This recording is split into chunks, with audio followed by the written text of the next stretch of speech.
जय हिंद भाइयों। अगर आप बिहार होम गार्ड भर्ती की तैयारी कर रहे हैं तो ये डॉक्यूमेंट जो मैं बताने वाला हूं 12 से 15 डॉक्यूमेंट का लिस्ट मैंने बना के रखा है। आप भी अपने कॉपी कलम उठा लीजिए और ये डॉक्यूमेंट लिख लीजिए। अगर वीडियो खत्म होने के बाद ये डॉक्यूमेंट है आपके पास तो ही आप जाना बिहार होम गार्ड का फिजिकल देने, वरना कोई मतलब नहीं उसका फिजिकल देने से। आपको देखो, सबसे पहले मैं बता देता हूं, इसमें बहुत ज्यादा कंपटीशन होने वाला है, आपको भी पता है मेरे भाई। दूसरी सबसे इंपॉर्टेंट बात आपको मैं बता देता हूं, ये जो कंपटीशन होगा ओनली फिजिकल के ऊपर है। तो भैया छाटेगा किसमें, किसमें डिस्क्वालीफाई करेगा? तो आपको डॉक्यूमेंट और मेरिट में बहुत ज्यादा डिस्क्वालीफाई करेगा। तो जो मैं लिस्ट बना के लाया हूं वो मैं बिना टाइम वेस्ट किए हुए आपको लिस्ट बताता हूं। लेकिन अगर आप बिहार होम गार्ड की भर्ती के लिए एक अच्छा एकेडमी ढूंढ रहे हैं जिसमें आपका फिजिकल हो जाए, आपका बढ़िया हॉस्टल की सुविधा हो जाए, फिजिकल में आपका ए टू जेड हिल रनिंग से लेके सैंड रनिंग से लेके स्टेयर वर्कआउट से लेके हर चीज आपको सुविधा मिले, तो आप हमारी एकेडमी में दिए गए नंबर पे कॉल करके आ सकते हो। होम गार्ड का न्यू बैच स्टार्ट है जिसमें आपका रहना खाना फिजिकल ट्रेनिंग का मात्र 4,000 रुपए हम लेते हैं। ठीक है, हमारी एकेडमी धनबाद में है। दिए गए नंबर पर कॉल करिए, आपको सारे डिटेल्स बता दिया जाएगा कैसे आना है। ठीक है, चलो हमने लिस्ट बनाया है, आप भी लिखते जाना। सबसे पहला आपका शैक्षणिक प्रमाण पत्र। देखिए, आपको पता है इसे 12th बेस पे है। ठीक है, 12वीं पास जो है वो भर सकते हैं। तो 12th का और 10th का मूल प्रमाण पत्र और मार्कशीट और सारा डॉक्यूमेंट। अब मैं बताता हूं, देखो अगर आप पास करते हो 10th और 12th तो आपको मार्कशीट मिलता है, ना कि आपको सर्टिफिकेट मिलता है।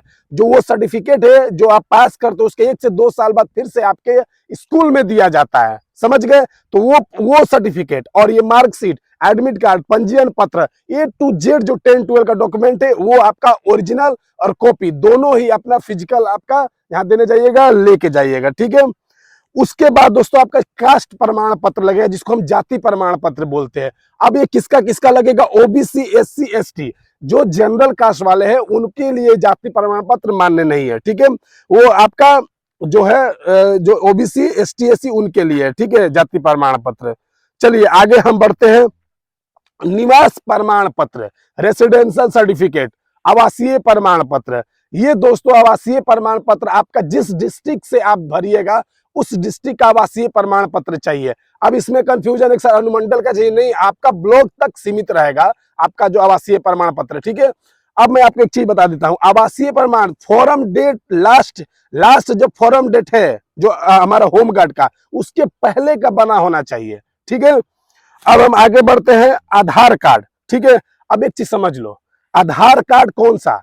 आधार कार्ड जो आपका है ये नहीं कि पहले का फोटो है, नया अपडेट करवा लेना, उसमें मोबाइल नंबर भी रहना चाहिए और नया आपका फोटो भी रहना चाहिए। ठीक है, ठीक है, ये आपका आधार कार्ड लगेगा।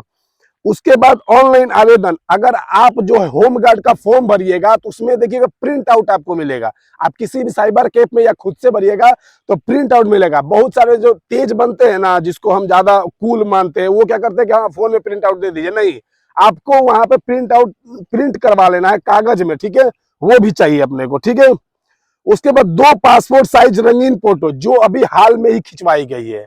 पहले का पासपोर्ट साइज फोटो नहीं चलेगा, अभी का जो खिंचवाया गया है वो चलेगा। ठीक है, 7वां, अब सब लिखते रहिएगा, 7वां करेक्टर सर्टिफिकेट। करेक्टर सर्टिफिकेट जो एसपी के द्वारा बनाया जाता है वो करेक्टर सर्टिफिकेट, ना कि जो सरपंच और मुखिया के द्वारा लिख दिया जाता है वो मान्य नहीं होगा। देखो मेरे भाई, मेरा एक काम है आपको बढ़िया से बताना। ठीक है, आपका काम है अपने लाइफ को बनाना। ठीक है, दो हमारे बीच में बस दो ही का चीज हो सकता है, आप अपना कैरियर बनाइए, मैं आपको उसमें रास्ता दिखाऊंगा। ठीक है, अब आप सोचो कि आप कितना मेहनत कर रहे हो, high jump long jump academy के फीस भर रहे हो, तगड़ी सुबह शाम मेहनत कर रहे हो, और लास्ट में पता चलता है जब सब कुछ निकाल लेते हो, आप 15 नंबर का जो फिजिकल है उसमें 14 नंबर 13 नंबर ले लाते हो और आपको लगता है कि अब मेरिट मेरा बन जाएगा, इस बार वर्दी पक्की है। अब उसमें क्या होता है कि जब जैसे डॉक्यूमेंट वेरिफिकेशन जाते हो छट जाते हो।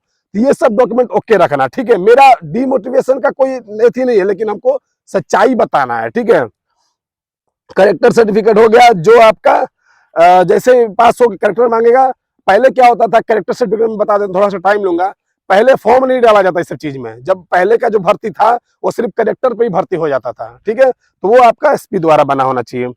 मेडिकल सर्टिफिकेट, अगर आप जो है किसी भी आप जाओ, पहले बात जाओ किसी भी आपका गवर्नमेंट हॉस्पिटल में, मेडिकल फिट का प्रमाण पत्र ले लेना। ठीक है, वो लेके आपका चल जाना। ठीक है, उसके बाद डोमिसाइल प्रमाण पत्र तो आपका बता दिया मैंने। ईडब्ल्यूएस, ईडब्ल्यूएस किसके लिए है? मैंने बताया था ना, जनरल वालों के लिए जाति नहीं लगता, ईडब्ल्यूएस लगता है, ठीक है, जो आर्थिक रूप से कमजोर है। अगर आप जनरल है, आपका ब्लॉक से ईडब्ल्यूएस बन जाएगा। आपका अगर आप छूट चाहते हैं, जनरल वालों को मैं बता रहा हूं, जैसे मान लो कि जनरल वाला का कट ऑफ गया अप्रोक्स रख लो 12, ठीक है, तो गारंटी दे रहा हूं, इसी वीडियो में देख लेना, 10 पॉइंट कुछ से लेकर 10 या 11 तक आपका ईडब्ल्यूएस का जाएगा। तो भाई कुछ तो छूट मिल रहा है ना, ये बात है, ठीक है। उसके बाद आपका, अगर आप किसी गवर्नमेंट जॉब में है तो वहां का सर्टिफिकेट लगेगा, नहीं तो ये आपके लिए नहीं है, ठीक है, ठीक है।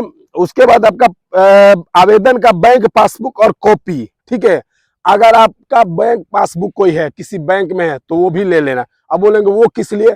भाई मैं बताता हूँ, जो डॉक्यूमेंट मैं बोल रहा हूँ लेके जाना, कब क्या मांग दे कोई नहीं जानता है, ठीक है। फिर टाइम दे ना दे तो आप लेके जाना, ठीक है, ज्यादा कूल मत बनना, ठीक है। अब एक चीज बता देता हूं, ठीक है, पुराने जाति प्रमाण पत्र एज ए 2015, 17 और 18, जो पुराने कास्ट सर्टिफिकेट है वो मान्य, आपके नहीं होंगे, हाल का ही चाहिए, ठीक है। ओबीसी में जो बीसी ईबीसी आते हैं उनके लिए एनसीएल प्रमाण पत्र चाहिए, ठीक है। एनसीएल प्रमाण पत्र आप लेके जाना, और ये भी एनसीएल प्रमाण पत्र हाल फिलहाल का आपका होना चाहिए, ठीक है। हाँ, 1 साल का वैलिडिटी है, मैंने जो वैलिड है 1 साल का, जो इसको हिंदी में क्या बोलते हैं, जो 1 साल का वैधता, क्या उसको हिंदी, जो मैंने मान्य होगा 1 साल के अंदर का होगा, ठीक है।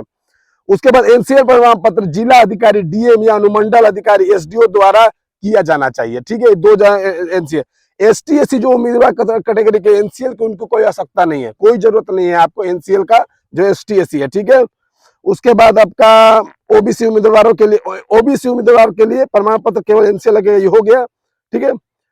हाँ, उसके बाद अभी मैं बता देता हूँ, ये जितना मैंने लिस्ट बनाया, अब जब भी फिजिकल देने जाना तो आप इस सब चीज का ओरिजिनल कॉपी ले लेना, उसके बाद आप जेरोक्स ले लेना, दोनों ले लेना, ठीक है मेरे भाई, सबसे इंपॉर्टेंट दोनों ले लेना।